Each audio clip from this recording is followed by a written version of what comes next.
Saya dari Sukabumi Street Art. Saya mulai terjun ke dunia street art tuh tahun 2015-2016an. Awal mula saya masuk kuliah karena dikenalkan sama teman saya, Ikim, juga ada Ahmed. Terus di situ saya coba kenal dengan beberapa pelaku-pelaku street art lainnya di Sukabumi dan beberapa pelaku street art lainnya juga yang berada di luar kota gitu. Di situ terjadi komunikasi, pertemanan, dan di situ saya sadar ternyata pertemuan dengan adanya disebutnya tuh dengan hobi yang sama itu jadi kita tuh jadi cepat akrab aja sih. Nah di situ seolah meskipun kita baru pertama ketemu tapi udah kayak kenal banget gitu. Nah di situ saya mulai ngerasa berjejaring lewat street art itu ternyata nggak begitu sulit juga gitu untuk segi relasi dari bisnisnya, dari movement, dan pengalaman-pengalaman dari teman-teman di luar kota juga sih.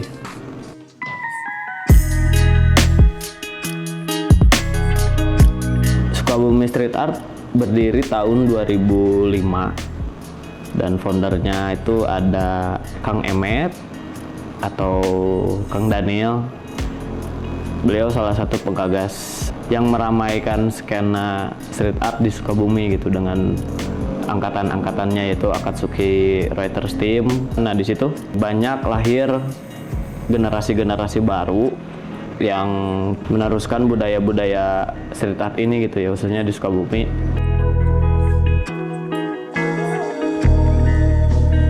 Sempat vakum beberapa kali dan saya sendiri tergerak tuh karena sangat menyayangkan aja gitu, karena menurut saya street art itu jadi salah satu tempat buat mengekspresikan apa yang kita senangi, apa yang kita pengen, ya intinya jadi media ekspresi lah. Ya, terus dari Sukabumi Street Art itu jalan sampai sekitaran tahun 2018. Saya coba dengan teman-teman bikin sebuah apa ya disebutnya tuh kayak platform bisnisnya gitu untuk spesialis hobi dari mereka, cuman lebih ke ranah-ranah yang lebih serius. Ya disebutnya komersial project gitu. Nah di situ mulai terlahirnya Artmore. Artmore sendiri itu diambil dari armor, ya intinya itu tuh jadi kayak simbol buat pelindungnya kita gitu si nama itu tuh. Jadi kita berlindung di balik nama itu.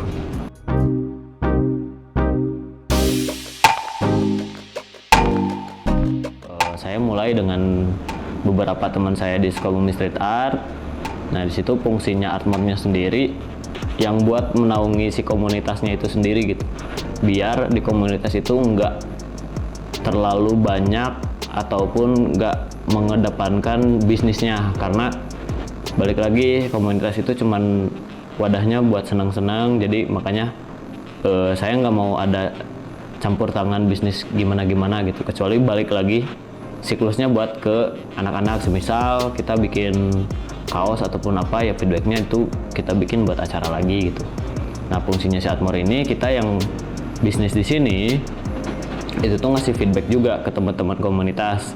Kayak semisal dari Artmore ada beberapa pekerjaan dari luar. Di situ kan kita biasanya naruh beberapa peralatan bisa digunakan sama teman-teman komunitas gitu. Kayak misalkan teman-teman komunitas dari Sukabumi Street Art-nya butuh cat ataupun butuh sketchbook ataupun apa, nah itu bisa langsung datang aja gitu ke Artmore, kayak Artmore punya cat nggak ataupun kayak gimana. Nah itu udah pasti kita bakal kasih, kita bakal support gitu. 2019 saya mulai sedikit agak resah sama suasana yang ya intinya lebih ke butuh referensi dari beberapa kota sih. Di situ saya coba buat tur mandiri dengan beberapa kolektif saya di Mesin Suara. Di situ saya tur di Pulau Jawa sampai Pulau Lombok, Bali. Salah satunya di Jawa tuh ya Jogja, Solo, Salatiga, Semarang. Kita jadwalnya tuh kejar-kejaran juga, jadi akhirnya mendaratnya di Surabaya, terus kita ke Lombok, ke Bali. Dari Bali mampir dulu ke Bandung. Nah di situ ada beberapa kejadian-kejadian yang menurut saya ada nih gitu, yang sesuatu yang bisa dibawa ke Sukabumi gitu. Semisal satu kampung yang ramah dengan muralnya gitu, ketika teman-teman ataupun anak mudanya membangun hobi mereka, ya warga sekitar tuh enggak mikir gimana-gimana gitu, tapi lebih ke support. Ada yang bawain makanan, ada yang bawain minuman, ya intinya sesuatu yang seperti itu tuh menurut saya aneh gitu, karena jarang juga kejadian yang hal-hal seperti itu gitu. Orang-orang yang sadar kalau kegiatan street art ini nggak semuanya membahayakan gitu ya, karena ya balik lagi, ketika si pelakunya mengkampanyekan ini hanya untuk senang-senang, hanya untuk menyalurkan hobinya aja gitu, untuk menghiasi tembok-tembok yang ada di kota, ya sebenarnya itu nggak ada masalah sih selama tidak ada yang disinggung.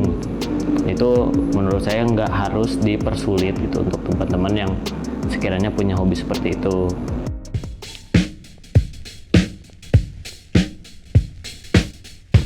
Lebih ke orang ya, kalau orang pribadi ya orang mainin simbolnya tuh, mainin simbol kuda dengan ya pengkarakterannya yang bisa orang aneh-anehin, dibikin fleksibel gitu dengan warna ungu, dan ya beberapa kombinasi dari pada warna ungu itu tuh awalnya ya buat lucu-lucuan aja sih gitu, sampai orang nggak berpikiran untuk dibikin karakter yang ngewakilin orang di street art juga gitu, karena ya balik lagi, ketika dilihat dari maknanya itu, si kuda itu ternyata emang luas gitu menurut orang pribadi gitu, karena orang bisa menganggap kuda itu jadi media ataupun jadi kendaraan untuk orang menggapai sesuatu gitu.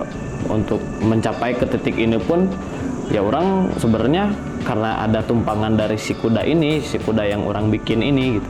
Ya lebih ke situ sih, ternyata ketika dipikir, oh ada korelasinya juga. Makanya orang di situ mempertahankan si kuda ini supaya terus nemenin perjalanan orang sampai ke titik akhir aja sih.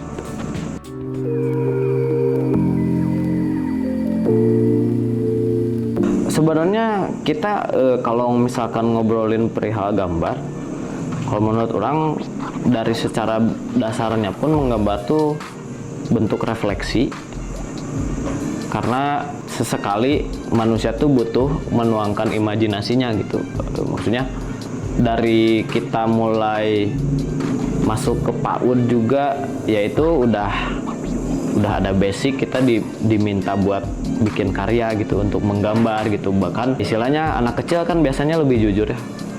Ya intinya kalau ada stigma menggambar itu nggak ada hasilnya, ya sekarang juga kalau misalkan nggak percaya, banyak kok orang-orang yang menekuni pekerjaannya yang cuman bisa disebut ngewarnain gambar doang tuh ya banyak banget gitu. Terus apalagi sekarang udah eranya digitalisasi, apapun butuh gambar.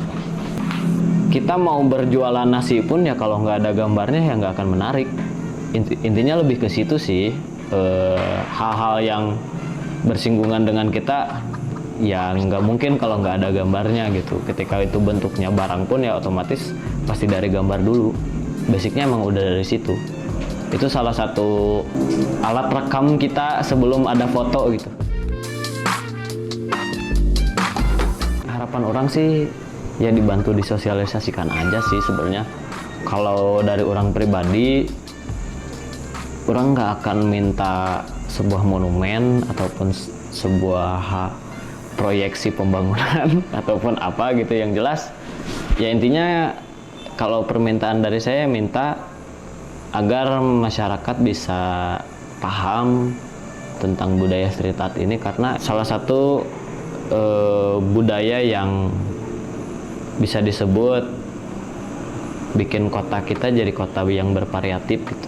Di satu pojok ketika kita punya satu gambar ya pasti bakal ada kesan tersendiri gitu, beda dengan tembok polos doang gitu yang cuman kumuh dan berjamur.